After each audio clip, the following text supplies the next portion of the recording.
नमस्कार। आप में से कई लोग सोच रहे होंगे कि टीटू बहुत दिनों बाद दिख रहा है। घर बैठा था, घर बैठे बैठे देश के हालात समझने की कोशिश कर रहा था। एक टाइम था जब न्यूज़ खोलो तो न्यूज़ में तरह तरह की खबरें सुनने को मिलती थी। इससे शादी हो गई, इसने इसको कुछ बोल दिया, फलाना फिल्म बैन हो गई, रोहित शर्मा ने फिर शतक बनाया, गरीब भूखा मर। नहीं, गरीब की बातें नहीं होती। खैर, 1918 में एक बहुत बड़ी महामारी आई थी। बे तब टिकटॉक कहाँ था। इस महामारी का नाम था स्पेनिश फ्लू। ये स्पेनिश फ्लू 1 साल तक चला था और इसकी चपेट में 5 करोड़ से ज्यादा लोग आए थे। उससे पहले और उसके बाद इंसानों ने ऐसी कई महामारी देखी, लेकिन सबसे ज्यादा नुकसान उन्हीं का हुआ है जो बहुत ईमानदारी से, बहुत मेहनत से, बहुत कम पैसों के लिए हमारी मुश्किलें आसान करते हैं, इतना संघर्ष करते हैं लेकिन चुपचाप। लाखों में है एक मोती, इसकी है मुझे मोटी, दिल है करोड़ों की। बैठ जाइए, सबको मदद करने का मौका मिलेगा। शाबाश शाबाश। एनर्जी चाय। सुन भाई बबलैंडी के। बेटा बहुत हो गया, इंट्रो है गजल नहीं। चल भाई बंद कर, क्या कर। हमारे सर पर छत है, सीलिंग पर एसी है, पंखा है, फ्रिज में ठंडा पानी है, वो अवन में घूमती हुई प्लेट में गरम गरम खाना है। इसका मतलब ये नहीं है कि पूरी दुनिया मजे में है। एक मिडिल क्लास आदमी अपनी पूरी जिंदगी किस्तों में निकाल देता है। घर से लेकर वॉशिंग मशीन तक सब कुछ किस्तों पे खरीदता है। लॉकडाउन के बाद ना जाने कितनी नौकरियां गई। मैंने एक ऐसे ही कपल से बात करी। मैं बिजली का काम करता है, ये कोटी में काम करते हैं। अच्छा, तो आप मतलब कोई सोसाइटी में? हाँ, सोसाइटी में। सोसाइटी में। अच्छा, तो लॉकडाउन जब हुआ तब आपको पता था, आपको अंदाजा था कि इतना भयानक हो जाएगा? नहीं, नहीं, इतना भयानक पता हो- नहीं था जो इतना भयंकर होगा। तो लॉकडाउन के बाद कैसा फर्क आया काम में? आपके क्या काम में कुछ फर्क आया ज्यादा? काम में तो काम उसी दिन से बंद कर दिया। वो हमारा ठेकेदार भी ऐसे ही ठेकेदार की तरफ से काम करते, वो ठेकेदार भी मना कर दिया, बोला घर वर चले जाओ। अब घर जाने का कोई साधन ही नहीं था, मैं फंस गया। मेरा घर पे पैसे देने वाला कोई नहीं है, मैं कैसे जाऊं? तो टोटल कितने परिवार में कितने लोग हैं? यहाँ तो मान परिवार में लो हम 2 बच्चा हाँ। और हम दोनों। तो दीदी, जो आपकी सोसाइटी है, जहाँ आप काम करते हो, आप कितने घरों में काम करते हो? वहाँ 5 घरों में। 5 घरों में। ऐसे वो लोग फोन भी नहीं करता है, कोई कोई तो मदद फिर भी किया, और कोई तो मान लो फोन भी नहीं रिसीव करता है, फोन देख के तुरंत कर देता है। आप जल्दी से आप लोग कुछ करिए, हम लोग अच्छे से गाँव पहुँच जाए, बस इतना। कुछ दिन पहले सुन रहा हूँ मजदूर को घर जाने के लिए राजनीति चालू हो गया। हम लोग जाएंगे तो कैसे जाए घर? 3-4 बार फॉर्म भी भरा यहाँ थाने में। बहुत कुछ किया, अभी तक कुछ खबर अभी नहीं कुछ है। पता ही नहीं है कि हम घर जा पाएंगे या नहीं जा पाएंगे। जब भी फोन करते हैं घर, मम्मी पापा रोने लगता है, कुछ भी करो कैसे भी करके घर आ जाओ। तो आपने ये कोशिश नहीं की कि आप जहाँ काम करते हैं आप उनको बोल दें कि अरे? उनको बोला था, वो एकदम मना कर दिया, बोला अभी लॉकडाउन में घर जाओ, घर से आओ, फिर उसके बाद जो भी कुछ होगा वही। घर कैसे चले जाएं? खाने पीने वो का घर पैसे नहीं आप देता है, जैसे फोन जाना ही है नहीं जाओ। देता है, तो कैसे क्या करेंगे? क्योंकि रूम किराया भी देना है। अभी तो चलो रूम वाला अच्छा है, हमें निकाल नहीं दिया है। गया। अभी फिर से अगर लॉकडाउन हो जाएगा तो फिर हम पता नहीं क्या हो जाएंगे। क्या हो जाएंगे कुछ पता हमारा नहीं। कोई ठीक नहीं है। अब तो हमें अगर लॉकडाउन कोई में जितना चलने का वो था नहीं सब पहुंचाने कुछ का, किया। सहायता नहीं करेगा घर पहुंचाने का, तो फिर हमारा ऐसे सिंगल वाला होता तो पैदल के चली जाओ। बच्चा, छोटा छोटा बच्चों को दूर लेके का कैसे रास्ता है, जाए? घर- हमारा तो घर भी सफर भी नहीं बहुत निकल दूर सकते। का है, 3 दिन का सफर है हमारा। और तो ठीक से तो आप बच्चों को कैसे मनाते हो जब वो कहते हैं कि मुझे ये खाना है वो खाना है? अब क्या करेंगे, ऐसे मजबूरी में तो करना ही पड़ेगा। एक थैली अगर दूध ला के वही पूरा दिन पानी यानी मिला के बच्चों को देना पड़ता है। अभी तो बच्चों को रोकना पड़ेगा। हम लोग अगर कुछ वो करेंगे तो चल जाएगा, बच्चा लोग तो नहीं। पूरा दिन रोते रहेगा, मम्मी बिस्किट दे, मम्मी दूध दे, मम्मी ये दे, मम्मी खाने के लिए पैसा दे। बच्चों को हर साल में नया कपड़ा वपड़ा देना पड़ता है। इस बार तो ऐसे हालत हो गया, हमारे कुछ नहीं, खाने का पैसा नहीं मिली तो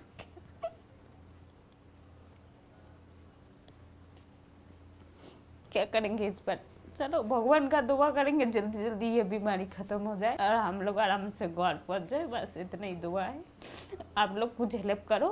मेरा आप लोगों को ये बताने का मकसद सिर्फ इतना है कि कैसे हम जैसे लोगों में भी बहुत ताकत होती है। हमारे आसपास जितने भी लोग हैं, जैसे अखबार वाले, इस्त्री वाले, सब्जी वाले, दूध वाले, बर्तन मांजने वाली दीदी, सबकी कम से कम हफ्ते में 1 बार तो फोन करके खबर पूछ लें। अब अगली फसल है, नेक्स्ट मक्का बो रहे हैं, ज्वार बो रहे हैं, बिना दवाई के चल नहीं रही हैं। अब दवाई के प्राइस बहुत महंगे हैं अब उसको लाएं कहाँ से? जब तक अनाज उसका नहीं बिकेगा किसान का, तो लाएगा कहाँ से? तो अभी ये बीच में ओले पड़े थे, बारिश हुई थी, यस, तो क्या उसमें बहुत नुकसान हुआ है। दोबारा से सब जो बोया है वो सब खत्म, जुतवाना पड़ेगा खेत में, और दोबारा से बीज लाना है, खाद लाना है। तो ऐसी स्थिति में कोई साथ दे रहा है आपका? नहीं, कहीं मार्केट बाजार कहीं कुछ लेने जाते हैं तो फिर पुलिस वाले रोक लेते हैं। टीवी पे अब किसानों की चर्चा होने लगी है, हाँ, लेकिन आपको लग रहा है ना कि ये सिर्फ चर्चा ही है? हमें तो यही लग रहा है, जब कोई हेल्प नहीं मिल रही किसी चीज़ की, क्योंकि एसी वाले कमरे में बैठ के कोई चर्चा करता है तो वो वहीं तक रह वो जाती वहीं तक रह जाती है। भाई किसान तो बाहर है ना, वो तो धूप झेल रहा है, है। गर्मी झेल रहा है। अब एसी वाले क्या जाने उसको कितनी गर्मी लग रही है। सबसे ज़्यादा पीड़ित जो है किसान ही है, क्योंकि भाई किसान ज़्यादा अंदर ऊपर तक तो जाता नहीं, वो ज़्यादा से ज़्यादा जाएगा बस अपने मार्केट, जहाँ अपनी उसकी सोसाइटी तहसील है वहाँ तक जाएगा। जो मजदूरी है वो तक नहीं निकल पाती है, मिल नहीं पाती है उसकी। इतनी मेहनत किसान करता है, और इतनी मेहनत अगर सब करें तो हमारा देश तो बहुत ऊपर जाएगा। दिमाग में सोचना यही चाहिए कि भाई अगले आदमी को प्रॉब्लम है, तो उसकी कोई भी प्रॉब्लम है तो उसको थोड़ा बहुत, भाई सारी सॉल्व नहीं कर सकते तो थोड़ी सी तो कर सकते आप ही तो बता रहे थे इधर जियो का टावर लगा है। अब जियो का टावर लगा है तो टावर किस लिए होता है? फोन मिलाने के लिए होता है, हाँ, वही है। इंटरनेट के लिए होता है। फोन करके खबर पूछो हाँ। कि कैसा चल रहा है, क्या दुख, कोई दिक्कत है, कुछ है तो बताओ हमें। हाँ, बस बस, सब अपने में लगे हैं, अपने जीवन में, किसी को कोई परवाह नहीं है। कोई परवाह नहीं, यही सिस्टम। आजकल इंटरनेट एक ऐसी जगह बन चुकी है जहाँ पे नफरत बहुत आसानी से दिख जाती है। हम लोग एक दूसरे को दुख पहुंचाने से पहले एक बार भी नहीं सोचते। अभी ये कुछ दिनों से हम लोग सुन ही रहे हैं और बोल भी रहे हैं, छक्का, हिजड़ा, यूं कर रहे हैं ना। देखते हैं इंटरनेट पे और रियल लाइफ में जिनको इतनी गालियां पड़ रही है, लॉकडाउन में उन पे क्या बीत रही है। अब लॉकडाउन है तो हमारे पास राशन की दिक्कत है। दिल्ली सरकार की योजना है कि आपको सरकारी स्कूल में जाइए, आपको खाना मिलेगा। तो मैं अगर इस लिहाज में सरकारी स्कूल की जाके लाइन में लगती हूँ तो सबकी नजरें मेरी तरफ होती है, और सब ये देखते हैं अरे हिजड़े भी लाइन में लगे हुए हैं, तुम्हें क्या जरूरत है लाइन में लगने की। सबका व्यवहार, सबका नजरिया, सबकी सोच एक अलग सी हो जाती है, और सब दूर दूर हटके खड़े होने लगते हैं, जबकि वो तो खाने की लाइन है। अगर भूख आपको लगती है तो भूख मुझे भी लगती है।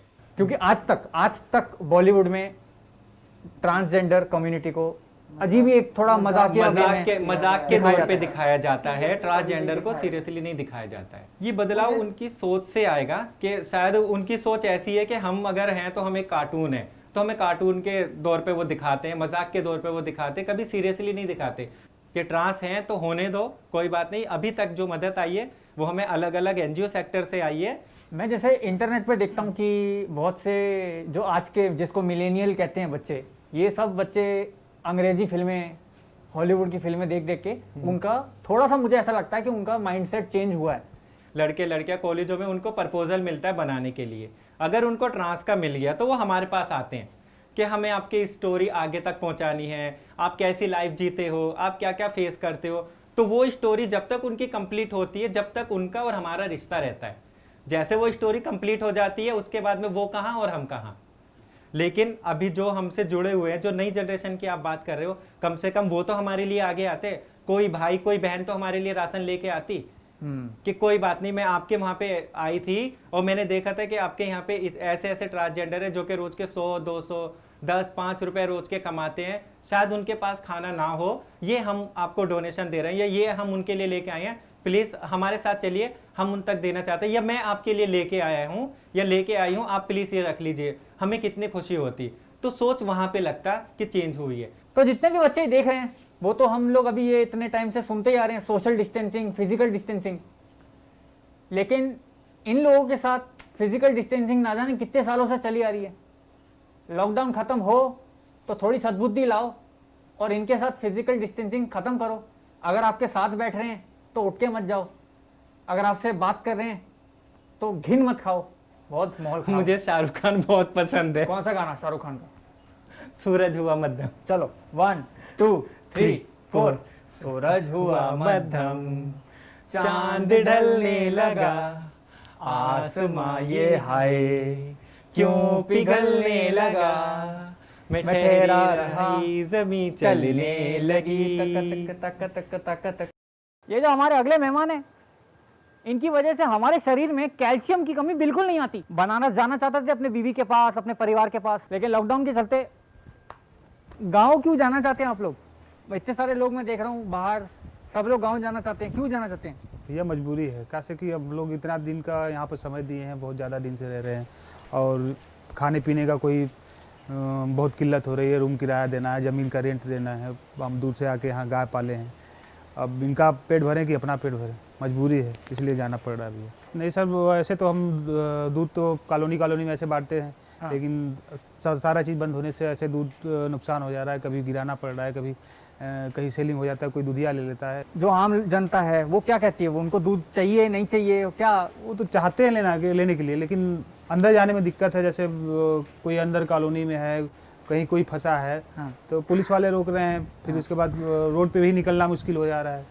पास वगैरह की दिक्कत है, तो पास हम पे है नहीं। तो आप जिन लोगों को दूध देते हो, ए गाय, हाथ लगा लूं? हाँ लगा लीजिए, कोई नहीं।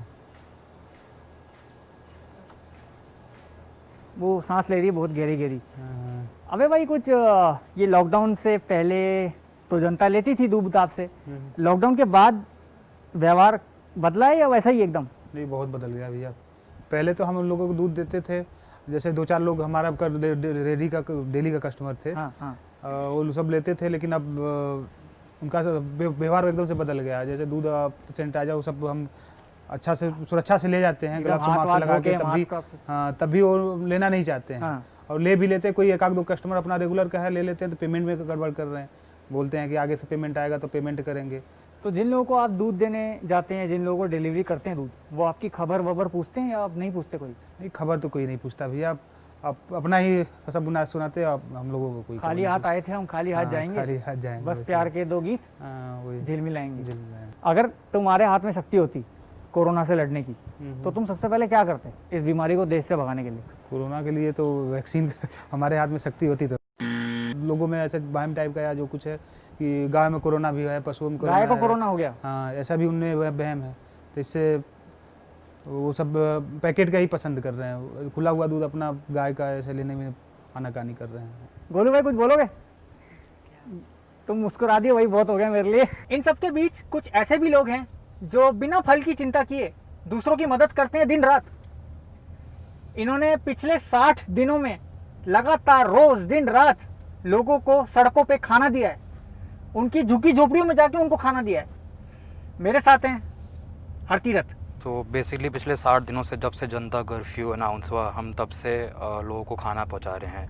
हमने देखा कि हर कोई पैसा मांग रहा है, तो हम कुछ डिफरेंट करते हैं, हम लोगों से रोटियां मांगेंगे। हर कोई अपने लिए 4 रोटी घर पे बना ही रहे, तो अगर वो 10 रोटी एक्स्ट्रा भी बनाएगा तो वो इजीली कर सकते हैं। तो हर परिवार से हम 10-10 रोटी उठाते हैं। हमने शुरू किया था ये 100 परिवारों से। आज हमारे साथ 1500 परिवार हैं, जो कि कुल मिला के हमें 15,000 रोटियाँ शाम तक देते हैं। तो ये रोटियाँ हम खुद उनके घर से इकट्ठी करके हम शाम को झुग्गी झोपड़ी में जाके देते हैं, जहाँ पे खाना नहीं पहुँच रहा। फिर ये तो है जो हम झुग्गियों में खाना देते हैं। कई लोग अपने घर वापस जा रहे हैं, कई वेस्ट बंगाल जा रहे हैं 1600 किलोमीटर चल के, कई लोग पंजाब से मानेसर तक जा रहे हैं, अलग अलग जगहों पे लोग अपने घर जा रहे हैं।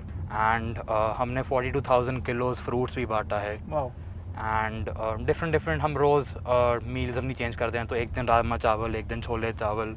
जो हम मीडिया में देख रहे हैं, it's not even 1% to be honest.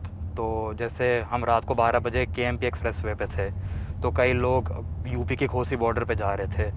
तो सूटकेस में था जो हम एयरपोर्ट में ड्रैग करके लेके जाते हैं, उसी सूटकेस के ऊपर एक बच्चा लटका हुआ है, क्योंकि वो थक गया है काफ़ी। ना उसको पानी मिला 4 दिन से, ना उसको खाना मिला है। 9 महीने की प्रेग्नेंट लेडी, ना उसके पास दूध है, ना उसके पास पानी है, ना उसके पास खाना है। आपको कोई दूर जाने की ज़रूरत भी नहीं है, अपने घर के आसपास ही देख लीजिए, आपको बहुत डेली वेज वर्कर्स जो दिहाड़ी पे काम करते हैं वो मिल जाएंगे। तो अगर हम इन्हीं का पेट भर दें, so we can easily win the battle over corona. वैसे तो मैं ये सब करता नहीं, लेकिन अगर समझ आया तो इस वीडियो पे 5 मिलियन लाइक कर देना और शेयर जरूर करना, क्योंकि जितने शेयर करोगे उतने व्यूज़ मिलेंगे। और इस वीडियो का जितना भी पैसा है वो मैं अलग अलग जगह, वेरीफाइड जगहों पे डोनेट कर दूंगा। अब तुम्हारे हाथ में है भाई, तुम्हें लड़ाई देखनी है लड़ाई देख लो। वैसे सड़कों पे भी लड़ाई चल रही है, पेट भरने की लड़ाई, जिंदा रहने की लड़ाई और अपने घर पहुंचने की लड़ाई। बैठ जाइए, सबको मदद करने का मौका मिलेगा। शाबाश शाबाश। एनर्जी चाय। सुन भाई बगलैंडी के। बेटा बहुत हो गया, इंट्रो है, गजल नहीं। चल बे बंद कर, क्या कर।